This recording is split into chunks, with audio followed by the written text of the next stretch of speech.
For those of you who are married, what comes first, your kids or your spouse? Well, many parents put their kids' needs ahead of their own, and as Kate Merrill explains tonight, that could eventually cause problems for the whole family.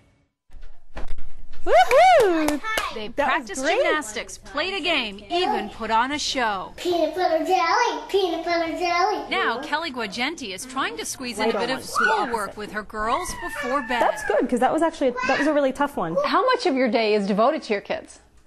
Usually, all of it. For most parents these days, children are priority number 1 and their marriage is maybe priority number 10. At the end of the day, I would love to spend more time with him at night. It's not going to happen. We're just too tired at that point. That's a problem, according to David Code, author of To Raise Happy Kids, Put Your Marriage First. Today's parents are breaking their backs trying to create the perfect trauma-free childhood so little Johnny can grow up to be the perfect adult.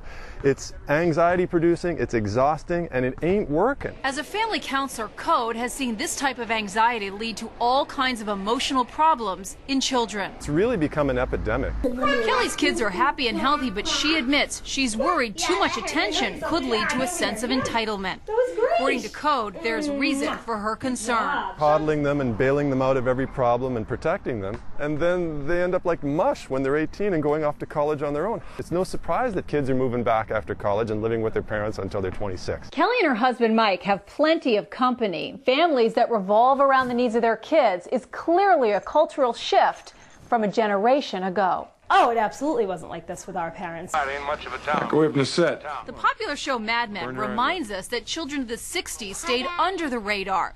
Adults were the priority. But how many parents do you know have a formal dinner alone in the dining room? I think if Mike and I ever sat in that dining room and tried to have a meal without them, they would never allow it to happen, and which is really sad. Code admits families of the 60s may not have paid enough attention to their kids, but he believes the pendulum has swung too far in the other direction. And then we look up one day and realize we're living like roommates with the person that's supposed to be our spouse, and that's when people file for divorce or have an affair. So the next time you're feeling guilty about leaving the kids with a babysitter, remember, you may actually be doing them a favor. Kate Merrill, WBZ News. Code says time together doesn't have to be an extravagant date. Even an uninterrupted conversation after dinner can help. Then again, if you have kids, you know that getting any uninterrupted time can be easier said than done.